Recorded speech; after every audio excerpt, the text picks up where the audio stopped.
Hello बच्चों, मैं राजीव कुशवाहा आपके लिए डीडीयू यूनिवर्सिटी का फिजिक्स सब्जेक्ट का सिलेबस लेके हाजिर हूँ। और ये जो सिलेबस है वो बीएससी थर्ड सेमेस्टर के लिए है। जो भी बच्चे फिजिक्स केमिस्ट्री और मैथ पढ़े रहे होंगे पीसीएम वाले बच्चों के लिए, ठीक है, उनके लिए मैं लेके ये वीडियो आया हूँ।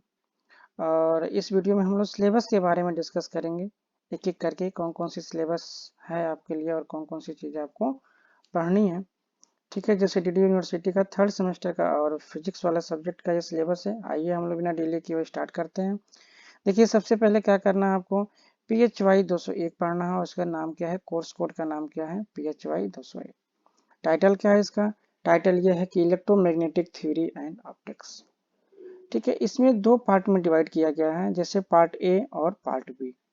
तो पार्ट ए में हम लोग को इलेक्ट्रोमैग्नेटिक थ्योरी के बारे में पढ़ना है और पार्ट बी में हमें ऑप्टिक्स से रिलेटेड पढ़ना है। ऑप्टिक्स में लाइट से रिलेटेड चीज़ों को पढ़ना होता है हम लोग को। आप लोगों ने 10+2 में भी पढ़ा होगा, wave optics, ray optics. Okay, तो वही चीज़ें हैं यहाँ पे। तो ऑप्टिक्स में हमको उससे रिलेटेड चीज़ें पढ़नी है, लाइट से, और ये जो है इलेक्ट्रोमैग्नेटिक से रिलेटेड पढ़ना है आपको। ठीक है, आइए नेक्स्ट हम लोग बात करते हैं। देखिए, हर एक पार्ट में क्या है, 4 यूनिट दिया हुआ है। तो हम लोग एक एक करके सारे यूनिट के बारे में डिस्कस करते हैं। ठीक है, और सिलेबस एक इम्पॉर्टेंट चीज़ होती है जो सबको जानना चाहिए। ओके, और मैं सारे बच्चों से यही सजेशन देता हूँ कि जो भी आप सिलेबस है आपका, वो उसको सिलेबस को अपना जो नोट्स आप बना रहे हो उस नोट्स के स्टार्टिंग के पेज पे ही आप सिलेबस को नोट डाउन कर लो। वाई बिकॉज इसका रीजन क्या है, रीजन ये है कि अगर सिलेबस आपके पास रहता है तो आपको हमेशा अपडेट रहते हो कि हाँ, मेरा सिलेबस 80%, 20%, 40% कवर हुआ, 30% कवर नहीं हुआ है, एग्जाम का टाइम इतना पास है, कितना समय और बचा है, किस तरीके से पढ़ें, कौन कौन से टॉपिक पढ़ें और कौन कौन से टॉपिक को स्किप करें, ये जरूरी होता है। ओके, तो सिलेबस बहुत बच्चों को नहीं पता होता है, केवल वो पढ़ते चले जाते हैं, जो भी टीचर्स पढ़ाते हैं वो पढ़ लेते हैं, जो उनको समझ में आता है वो पढ़ लेते हैं, बट आपके पास सिलेबस होना चाहिए। ओके, चलिए आइए हम लोग बात करते हैं यूनिट 1 की। ठीक है, यूनिट 1 में क्या पढ़ना है आपको, देखिए इलेक्ट्रोस्टैटिक्स पढ़ना है। इलेक्ट्रोस्टैटिक्स आपको पता ही होगा कि जो भी चार्ज होते हैं पार्टिकल अगर रेस्ट में होते हैं तो उनसे रिलेटेड चीज़ों को हमको डिस्कस करना है। इसमें सबसे पहले जो टॉपिक आता है वो क्या, इलेक्ट्रिक चार्ज। इलेक्ट्रिक चार्ज क्या होता है, चार्ज डेंसिटी क्या होती है, electric force between two charges जैसे F इक्वल टू के Q1 Q2 अपन R स्क्वायर के जो डेरिवेशंस होते हैं उसको हमको पढ़ना है। General expression of electric field, electric field क्या होती है, ठीक है, term of the charge density जैसे डाइवर्जेंस, कर्ल, इलेक्ट्रिक फील्ड से रिलेटेड आपको पढ़ना है। General expression of electric potential पढ़ना है। Gauss law, study of the electric dipole देखना है। इलेक्ट्रिक फील्ड इन मैटर पढ़ना है आपको, पोलराइजेशन भी पढ़ना है, इलेक्ट्रिक डिस्प्लेसमेंट भी पढ़ना है और इलेक्ट्रिक सस्पेसिबिलिटी एंड परमेबिलिटी भी पढ़ना है। ये सारे टॉपिक आपको इलेक्ट्रोस्टैटिक्स में आपको स्टडी करनी है। ठीक है, आइए नेक्स्ट देखते हैं यूनिट यूनिट नंबर 2 में। देखिए क्या पढ़ना है आपको, मैग्नेटोस्टैटिक। मैग्नेटोस्टैटिक्स में कौन कौन से हैं, जैसे इलेक्ट्रिक करंट, करंट डेंसिटी। अगर आप इसको नोटिस करोगे ना तो इलेक्ट्रोस्टैटिक्स और मैग्नेटोस्टैटिक्स लगभग सेम चलते हैं। देखिए यहाँ पे इलेक्ट्रिक चार्ज और चार्ज डेंसिटी दिया हुआ है और यहाँ पे देखिए दिया है electric current and current density. ठीक है, सेम इसी तरह देखिए हमने क्या किया था, यहाँ पे भी देखिए फोर्स के बारे में निकाला था, टू चार्जेज। फिर यहाँ पे क्या हो रहा है, magnetic force between to current element. ठीक है, तो उससे रिलेटेड चीजें हैं, इसको थोड़ा सा हम देख लेते हैं। General expression of magnetic field in term of, फिर वही volume, current density, divergence and curl of the magnetic field. General expression of magnetic potential in term of volume, current density and ampere सर्कुटल law. ये आप पढ़ चुके 10+2 में, ampere सर्कुटल law. यहाँ पे भी आपको क्या करना, पढ़ना। Study of magnetic dipole, magnetic field in matter, magnetisation क्या होता है, मैग्नेटिक सस्पेसिबिलिटी और परमिएबिलिटी क्या होता है, ये भी आपको क्या करना है, डिस्कस करना है। ठीक है, आइए यूनिट 3 में हम लोग पर क्या क्या पढ़ना है, टाइम वेरिंग इलेक्ट्रोमैग्नेटिक फील्ड। ये यूनिट्स का नाम है टाइम वेरिंग इलेक्ट्रोमैग्नेटिक फील्ड। इसमें क्या क्या पढ़ना है, फैराडे लॉ पढ़ना आपको इलेक्ट्रोमैग्नेटिक इंडक्शन का। ठीक है, एक कॉइल में अगर करंट फ्लो करता है तो नेक्स्ट कॉइल में कैसे इंडक्शन होगा। ठीक है, नेक्स्ट क्या है, लेंज लॉ है, डिस्प्लेसमेंट करंट है, इक्वेशन ऑफ कंटिन्यूटी पढ़ना है, मैक्सवेल एम्पियर्स सर्कुलर लॉ पढ़ना आपको, सेल्फ एंड म्यूचुअल इंडक्टेंस पढ़ना है, derivation and physical significance of the Maxwell equation, important point है आपके लिए ये, मैक्सवेल इक्वेशन का हमको पढ़ना है। Theory and working of the moving coil ballistic galvanometer, इसको आप पढ़ भी सकते हो। इस टॉपिक को अगर नहीं समय है आपके पास तो इसको स्किप भी कर सकते हो, ठीक है। ओके, आइए नेक्स्ट यूनिट्स के बारे में हम लोग बात करते हैं। नेक्स्ट यूनिट है जो आपका वो का electromagnetic wave, important, very very important है ये, समझिए, ठीक है। Electromagnetic theory, sorry electromagnetic energy density क्या है, Poynting vector, Poynting vector important point है, इससे आपके कॉम्पिटिटिव एग्जाम में भी क्वेश्चंस आते हैं ऑब्जेक्टिव में, और आपके सिलेबस पे अब तो चूंकि ऑब्जेक्टिव पॉइंट ऑफ व्यू से क्वेश्चंस आने लगे हैं तो वो भी इंपॉर्टेंट है। ओके, नेक्स्ट क्या है, plane electromagnetic wave in linear, ठीक है, इनफाइनाइट डाइलेक्ट्रिक्स में पढ़ना आपको, homogeneous inhomogeneous plane wave देखना है आपको, and dispersive and non dispersive medium के बारे में भी आपको देखना है, ठीक है। ये जब हम लोग पढ़ेंगे टॉपिक एक बाय एक वन बाय वन करके, तो इसमें हम लोग सारी चीज़ों को डिस्कस करेंगे, ठीक है। अभी मैं सिलेबस पे वीडियो बना रहा हूँ, उसके बाद जस्ट उसके बाद हम यूनिट 1 स्टार्ट कर दूंगा। यूनिट 1 स्टार्ट करने के बाद उसमें से मान लीजिए चार्ज, इलेक्ट्रिक चार्ज और था, चार्ज डेंसिटी था, ठीक है। उसके बारे में हम लोग क्या करेंगे, डिस्कस करना स्टार्ट कर देंगे। इलेक्ट्रिक चार्ज, चार्ज डेंसिटी क्या होता है, एक वीडियो में बनाऊंगा, मैं वीडियो छोटा छोटा बनाऊंगा। इसके बाद इलेक्ट्रिक फोर्स के बारे में हम लोग डिस्कस कर लेंगे, फिर इसके बाद वॉल्यूम चार्ज डेंसिटी के बारे में, इसमें डाइवर्जेंस कर्ल, एक एक करके मेरा वीडियो इस पर धीरे धीरे आता रहेगा, ठीक है। ओके, चलिए यहाँ तक हो गया। तो इसको देखिए, reflection and refraction homogeneous plane electromagnetic wave क्या होता है ये देखना है।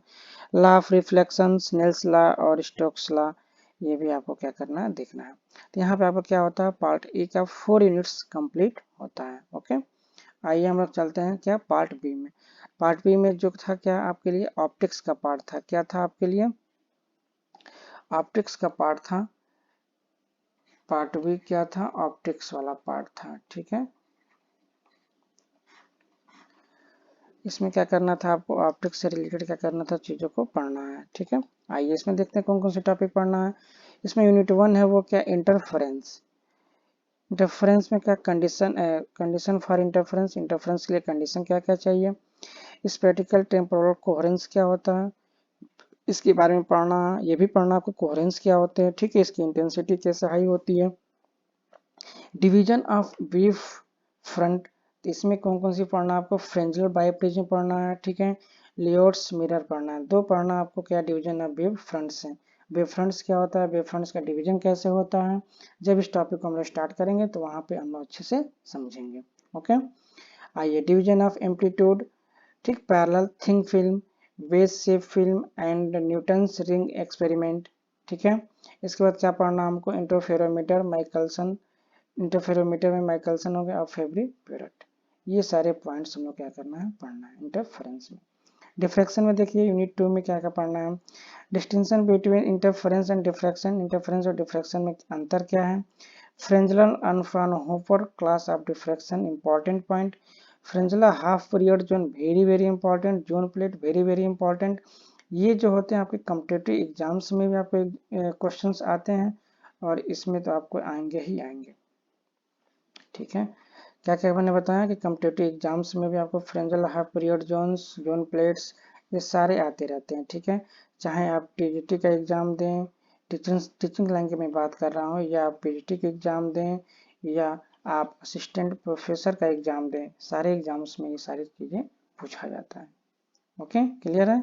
और ये फ्रेंजल और फ्राउनहोफर ये भी पूछा जाता है आपके पास डिफ्रैक्शन, तो इसको भी आप थोड़ा सा अच्छे से ध्यान देंगे, ठीक है। आइए नेक्स्ट हम लोग देखते हैं क्या है। इसके बाद क्या करें, Fraunhofer diffraction at a single slit, N slit मतलब एक स्लिट के लिए, फिर 2 स्लिट हो, 3 स्लिट हो, ऐसे क्या करते हैं, कॉमन फार्मूला डिराइव कर लेते हैं हम लोग, किसके लिए, एन स्लिट के लिए। ओके, डिफ्रैक्शन ग्रेडिंग पढ़ना होता है, resolving power of the optical instruments, जैसे क्या है, रेलिस क्राइटेरिया भी पढ़ना होता है, resolving power of the telescope पढ़ना होता है, माइक्रोस्कोप और ग्रेडिंग, ये आपके यूनिट सेकंड में पढ़ने होते हैं। ओके, आइए नेक्स्ट देखते हैं हम लोग क्या है।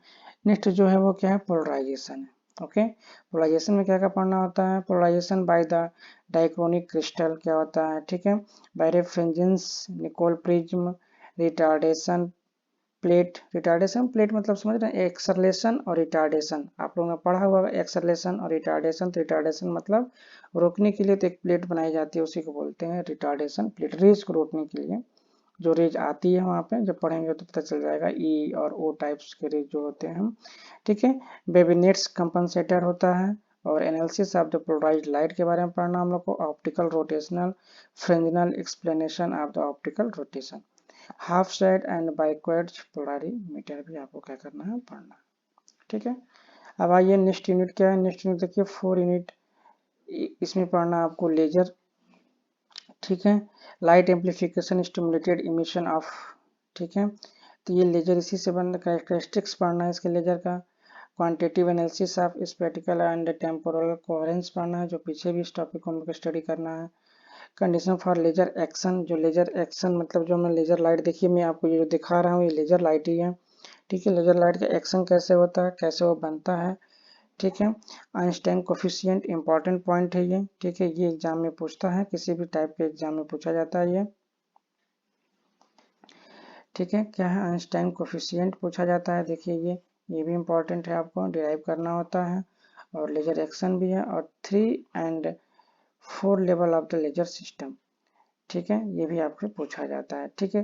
4 तरह के आपके लेजर हैं, जैसे हीलियम यान वगैरह हो गया, तो उसके बारे में हम लोग डिस्कस करेंगे। तो हर एक लेजर सिस्टम जैसे एग्जांपल्स पूछ देता है, अच्छा 3 लेवल लेजर सिस्टम कौन कौन सा है, ठीक है, रूबी लेजर है, हीलियम यान लेजर है, तो इस तरह से, तो वहाँ पे भी आपको अच्छे से पढ़ना पड़ेगा ये टॉपिक, ओके। तो ये हम लोग खाली सिलेबस के बारे में डिस्कस कर रहे हैं, सारे सिलेबस हो गया यहाँ पे। और अब हम लोग थोड़ा सा प्रैक्टिकल के बारे में बात कर लें, तो अगर आपको प्रैक्टिकल के बारे में जानना होगा तो आप हमको बताइएगा। मैं प्रैक्टिकल भी यहाँ पे डिस्कस कर सकता था, बट इसलिए नहीं किया कि वीडियो लेंदी हो जाएगा, ठीक है।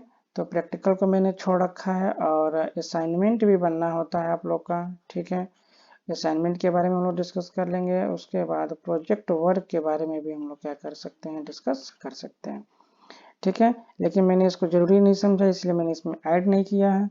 अगर किसी को ये फील होगा कि हाँ ये ज़रूरी है, प्रोजेक्ट के बारे में हमको थोड़ा जानना है, प्रैक्टिकल भी कौन कौन से हो रहे हैं इसमें ये भी जानना है, प्रोजेक्ट वर्क भी कैसे होता है, कैसे बनाएं, कौन कौन सी टॉपिक पे बना सकते हैं, और किस टॉपिक पे हम लोग कितना मैटर लिख सकते हैं, डायग्राम्स क्या बनेंगे, ये सारी चीज़ों को मैं आपको बताऊंगा, ठीक है। लेकिन अगर आपको ज़रूरत फील होगी तो आप ज़रूर कमेंट करिएगा, मैं असाइनमेंट और प्रोजेक्ट पे भी एक वीडियो बना दूंगा, ओके।